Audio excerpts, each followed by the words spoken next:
Manx Radio's Countryside is brought to you by NFU Mutual. Hello and welcome to Countryside here on Manx Radio. I'm Simon Clark. And I'm Kirree Kermode. On a very sunny Sunday, I popped down south to see Bill Galley, the chairman of the Southern Vintage Engine and Tractor Club. And I went along to the cave, as some people call it, on Ramsey Quay to speak to fruit and veg man Brian Radcliffe.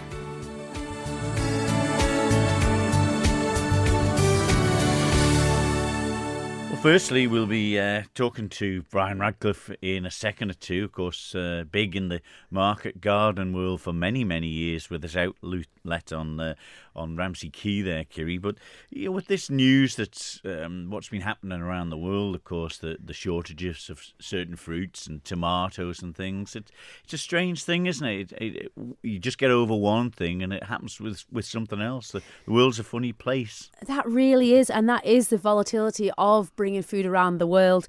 And I know that across Europe and in North Africa, the poor weather has reduced the harvests, but also the energy bills to heat greenhouses and the like. That's always already had an impact too. But we've really got to look after our food security locally, the seasonality of our vegetables, and we need the confidence back in our growers and producers to actually plant the produce in the first place. So I think an awful lot needs to be done here on the Isle of Man and in the UK to protect our food industry. Yes, as the panic continues, people buying more than 10 cucumbers. Honestly, it's a crime, isn't it? It really is. But you have a polytunnel at the farm as well, Kirree. Must make a difference to, where you do the lambing and calving. Oh, it really, really does. And it was quite a cost-effective way of keeping the stock from the elements. The Isle of Man can be pretty rainy and miserable through the lambing side of the business, and that really has helped. But also when it is empty in the summer months or the rest of the year, it does keep nice and warm. So really speaking, we should be planting a few more of our own vegetables and doing a bit more of that side of it, especially given everything that's happening with Brexit and the short supplies. People might just diversify a little bit more. Yes, indeed. Well, let's hear from Brian Radcliffe then to see how the struggle of the fruit and veg market is going. Yeah, it's going steady enough, Symes. Yeah, steady enough, ticking over. Lots of people coming, liking the fresh veg. Just started on the tender stem broccoli today, which is very popular. What about the want for the fresh vegetables? I've noticed just the time since I've been here, people coming in and out, and they're not worried about a bit of soil or anything like that. It seems to attract them because they know it's fresh on the ground. It is, yeah. Soil is the natural preservative, isn't it, really? I don't really wash too much of my veg, really. They keep much better with soil on. Obviously, some things need a little tickle and a wash just to get any bad bits off them and stuff. Leeks, parsnips are all looking fantastic still. And I know we're pushing on to middle of February-ish kind of thing, but all crops are still not doing too bad, really. Yeah, we've had a real tough time in the run-up to Christmas. November was wet, and December was equally as wet, and What does that do, Brian? Is it just make it difficult to get them, or affect the actual yield in crops? It does affect the yield and the crops, and if you get too much wet feet, we start to go rotten from the bottom up, unfortunately. But we did okay. The sprouts are a bit spotty, only because they've had too much rain on them and things. But we're doing all right. We're ticking over. And what about the way you have to nurture them around the farm there? Obviously, the different fields for it, and the crop rotation, I suppose, is something that was spoken about many years. You don't hear as much about it these days, but still in your world? Yeah, crop rotation is very important. We rotate things around pretty okay. We use plenty of dung, farmyard manure and things like that. Just natural products, really. And half the battle is if you rotate things around and have a good rotation. You don't need to use chemicals at all, really.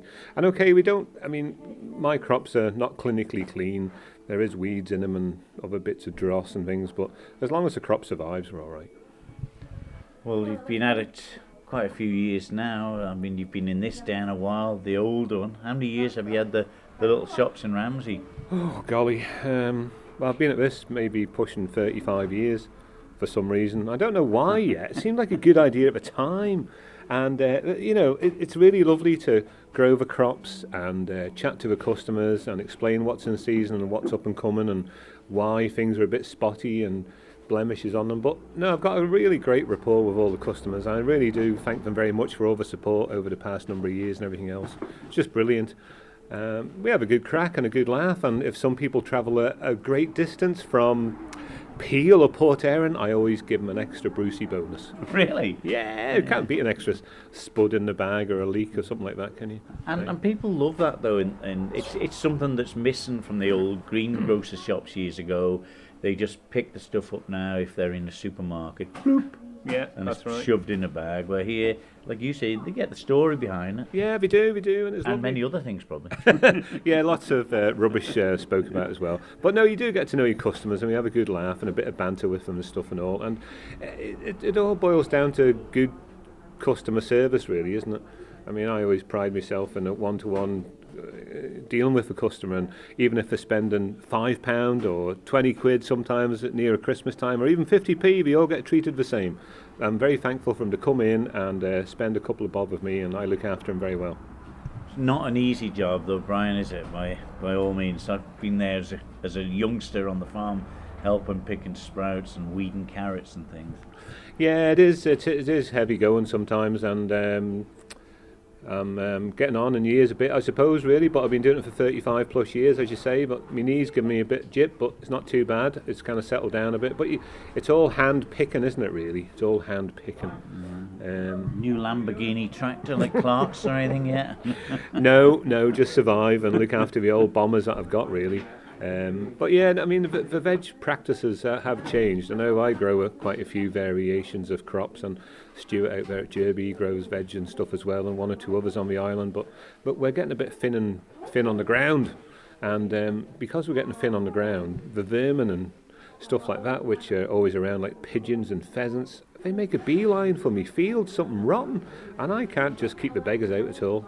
They're just terrible trying to keep the pigeons moving. I've got bangers going, I've got fluffy scarers and all sorts, but they do so much damage, they really do. Yeah, and I suppose with insects and things like that, you on the ground you can control them a bit more than something flying in from above. Absolutely. I mean, well, because I'm using old-fashioned techniques, inter-row cultivation and things like that, it's always nice to walk amongst the crops and see the ladybirds, which are doing a fantastic job, and they're nature's way of controlling aphids and things like that. Yeah, they're doing a great job. But you mentioned about variations in the crops. Do you keep an eye out in magazines and internet about maybe new things that are getting in, especially with the dietary needs of some today? I do. I mean, I haven't grown so much as previous years, only because the seed availability of certain crops is not available. The seed houses have contracted in, they're not growing so much wide range of stuff themselves, so the seed products that you once upon a time had maybe 2 or 3 years ago are just not available anymore, unfortunately. So, I mean, how long have you got the lease on this palace for? Oh, I'll probably be here for at least another 6 months. No, I don't know. Maybe another 99 years. I've no idea. This little place I am at the minute is the Loonies of Ramsey little shed, and I'm very grateful to them. And we have a good rapport. And I'm here every Saturday. And Mr. Gale is very good to me, and we have a good working relationship and very supportive. So no problem. And do you do any other sort of deliveries and anything outside of the shop on a Saturday? I do a little bit as and when I'm allowed to, because I've got a good lady now and 3 little kiddie winkles, so they all need looking after and time. So I'm not as free with my time as once upon a time I was. So I have to be curtailed and reeled in, unfortunately. Otherwise, I get a bollocking and fettled. It's good to see that romance is still alive. But it's great to see still the rapport with the customers, you say. The great line of vegetables, fresh ones, and everything you got in here. And it's just great to come in and actually see it in action in a way. Yeah, lovely to see you, Simon. And maybe next time I see her, I'll see her in a sprout field and we can go and pick some sprouts. Sure. But you love that, don't you? Market gardener from Regaby in the Isle of Man, with his shop out on the quay in Ramsey, interacting with the customers. That's where he loves so much, Brian Radcliffe. He really is island famous, but the produce he does bring to the public is just second to none. The quality, the soil on the carrots, the growth of the actual produce itself is wonderful. But the taste, Simon, you cannot beat it, can you? No. It's like reminds me of the days when we used to be on the farm when we had everything, and you'd be going along with an old penknife that had been cut and goodness knows what, scraping a carrot with it and just knocking it in your, or docking turnips and cutting a piece of the turnip and eating it raw. This is the thing. There was always a funny smell around the house and no one understood it. But that said, Simon, these are things that we've let go, and I think they will be coming back. Mixed farming, I think it is going to be the future, and be more self-sufficient. They've got to have straight carrots and things like that in some areas of the marketing now, but that's another anyway, story. We'll leave it there.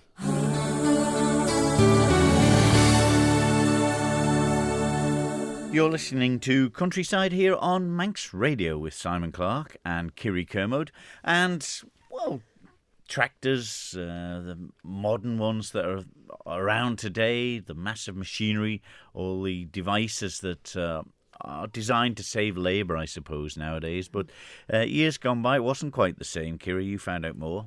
I did indeed. I popped along to Castletown to catch up with the chairman of the Southern Vintage Engine and Tractor Club, Bill Galley. And now the club was formed back in 1984 to restore vintage stationary engines, tractors and historic farm machinery. And I caught up with Bill to see what brought him to the Isle of Man originally. So here we are on a beautiful sunny Sunday afternoon in Castletown with Bill Galley. Now, Bill, you'd hear of him around the countryside, the Southern Vintage Engine and Tractor Club in particular. But Bill, not with a Manx accent there, though. No, I'm originally from York. I came over here in 1982 to do my A-levels. And other than going to agricultural college, I've been here ever since, working in horticulture for 33 years for the Isle of Man government. Yeah, well, that's no mean feat alone, and I do believe that you have some very special gardens to look after. Oh yes, at the Isle of Man airport and the floral decorations for the Isle of Man railway, so I've plenty to do. I bet you do. But that said, the railway stations always look so splendid in all of that colour, so you're definitely doing a good job there, Bill.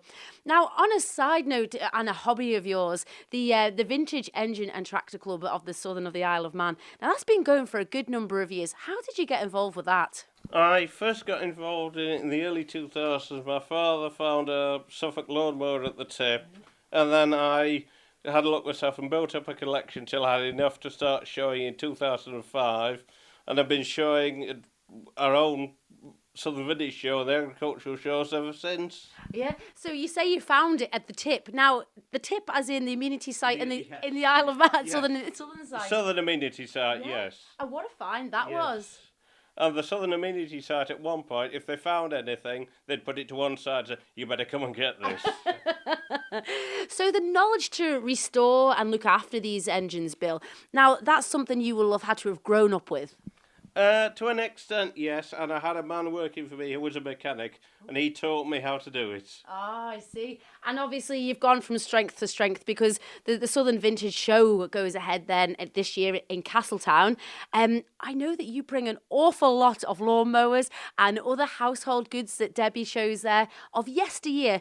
Now, these wouldn't be there only for the team like yourself and the family and all the people that support the show.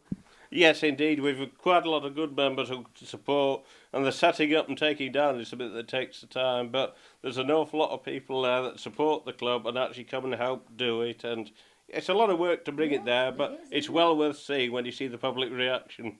Well, this is it. And what would be your favourite sort of engine, or what would you really like out of all of your collection? Because it's very vast.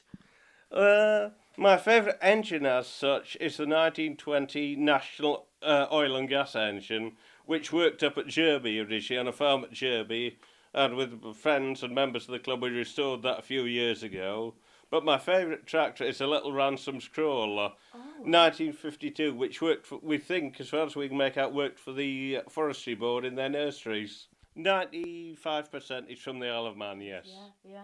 And I know last year when I caught up with you at Bell Abbey, there was some visiting enginemen there, and they'd brought stuff from Yorkshire over. I believe you got more visitors this year. Yeah, it's the same man leading it, but he's bringing 2 other enginemen with him, and 3, the engines he's bringing, they're all over 100 years old. Some quite rare things, even ones I've never seen. And have you had any idea of what they are or what they originally were used for? They were all what they call barn engines. They drove farm machinery. They were, before you had the electric motor, if you want a turnip chopper or a milking pail, this engine would run off a leather belt, would run the machinery. And do any of these machines still get used to this day, Bill? Quite a few people will use certain types of machines. If they're off the grid in the hills, they'll still use them for generating electricity. Yeah, and I suppose that there is plenty of hill farms still about, especially through Yorkshire in particular. Yes. Yeah, Oh, yes, yeah. I mean, one of the engine men, he has what they call a list of starter-matic, and that's how he generates his electricity at home. Well, I never... And like you say, up there with the snow and the inclement weather, they can be shut in for days without power, so they'd be needed. Yeah, absolutely. Especially 2 years ago, they were off. They didn't have any mains electric for about a month.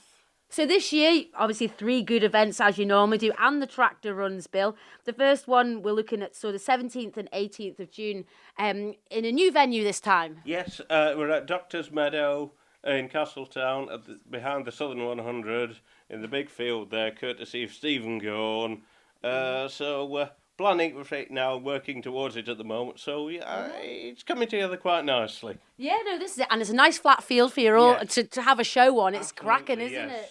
At this event, there's a new award being presented for the best in show. Yes, indeed. Last year we had Lady Lorimer came to the show, and we've invited them again. And on the Sunday, she's going to present Best in Show.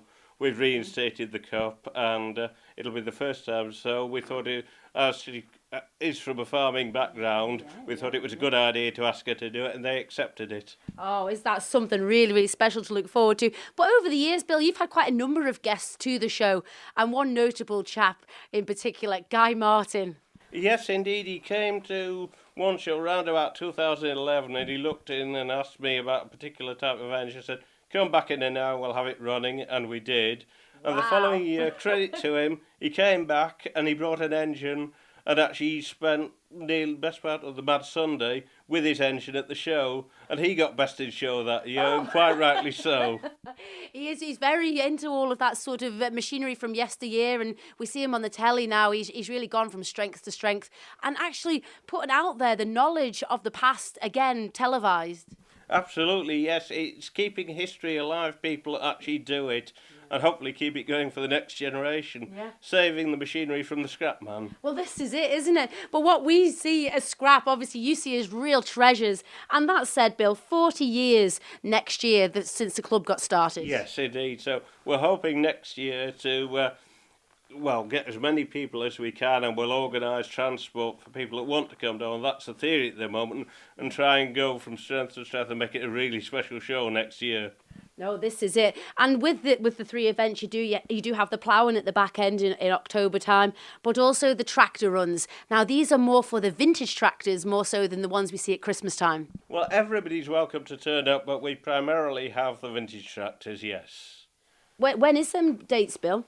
We have one in July, round about 10 odd time, and the other one, weather permitting, is round about Christmas, New Year time, when the bank holiday's on. Now, you've been here a good number of years with your good lady, Debbie. How have you found the island? Has it changed much? It's changed quite a lot from what it was when I first came here. It's a lot busier, it's a lot more cosmopolitan, but having said that, it still suits us. I wouldn't live anywhere else. And you're still managing to find the treasures around the island to restore? Oh yes, there's quite a few even this year. I mean, I have plenty of machines as it is, but I never refuse. How many do you think you've got in your collection now? Have you any idea? I've an idea. I would think it's over 200. Well, I never. That takes some time and some space. Yeah, it definitely takes some space. I've got them tucked in wherever I can find a sympathetic farmer or barn, and more machines than sense, but I'm loath to get rid of them. Well, this is the thing, and like you say, it is our heritage. It's the years gone by. It's the hard work that was done on the farms. It's a memory from the past. Absolutely, and it's hopefully keeping history alive for future generations. This is how we used to do it. This is how we do it now. Yeah.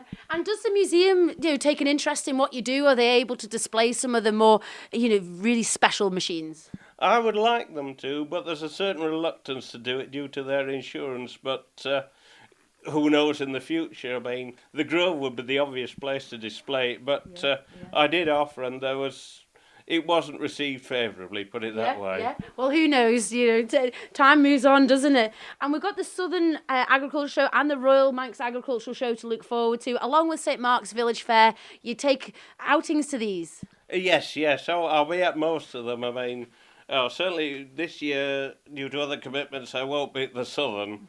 But I'll certainly be at the Royal and St Mark's, and we've 1 or 2 extra shows for the celebrations for the railways. Oh, right, I see. Yes, they've asked us to go to Port Erin for the 150th of the steam railway, and in July, and asked us to go to Laxey for the 130th of the MER in September. Isn't it hard to believe how old they are? So many years and still going strong. Have you ever had any involvement with it in the past, Bill? I've been following the vintage fraternity for 50 years and more, not as a exhibitor but as a spectator, and I never actually thought I'd be on the other side of the safety barrier as an exhibitor. But I seem to have got there in the end and thoroughly enjoy it. Yeah, absolutely. Now, I do believe that one of your lawnmowers did have history in cutting the grass at one of these stations. Yes, it was donated to me by an ex-railwayman, and it's a little Atco, and it cut the grass at Glenwillan Pleasure Grounds. It's a 1947 machine, 2-stroke, and it's in working order. So, yes, it's definitely got local history. People can get in touch with you, Bill. They can find you on social media. It's the Southern Vintage Engine and Tractor Club. But I know that your young men here, they support the club and help you dearly with all of your outings. But also they can pop along to the meetings. Yes, the meeting's on the second Thursday of the month at Russian United Football Club Clubhouse. 7:45, so all are welcome. New members, anybody that wants to come along, come and see what we do. And we have guest speakers quite often. We've got our next guest speaker is Andrew Scarf, who's going to give an insight into the Manx Electric Railway. Isn't that wonderful? Especially now it's coming up to the anniversaries. Yes. It is time to get involved and, respect what's gone on in the past. Absolutely, yes. Now, Bill, I'm sure you'll be getting rung up by many people in the countryside, offering bits and pieces or a bit of knowledge on various items that they've found in the ginnies. Is that so? Oh, yes, I think so. People get in touch with you usually at the shows. Would I like this? Would I like that? And if I remember and I get a good note of their address, I go and have a look. Most of it is worth having a look at and repairing. Yeah. And we had all sorts donated, including a vintage cement mixer. And that was new last year, a vintage roadworks diorama, which will be out again this year and hopefully improved with other bits and pieces that are going to be loaned to us. So see how we get on. And Bill, if people have got a few bits lying about, they can just give you a quick ring and ask you to pop out, can they? I'll pop out, so long as I get a note of the number and I remember and I got the time. Yes, I'll certainly pop out and have a look at anything. So for some of our listeners, Bill, they'd be probably keen to see where some of your items are. And I know not necessarily at the Manx Museum, but you are displaying at other places. Yes, I've got a permanent display at the Alaban Motor Museum and also at the Alaban Regaby Transport Museum.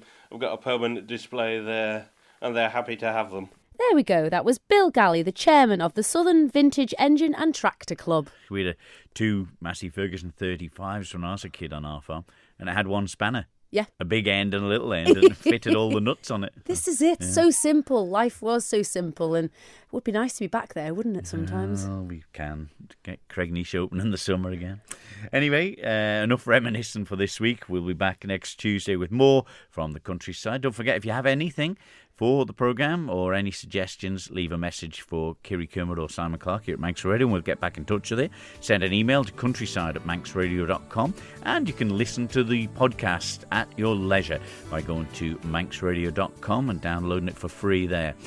But we'll be back next Tuesday with more. So until then, from me, Simon Clark. And me, Kirree Kermode. We'll see you next week. Bye-bye. Bye-bye.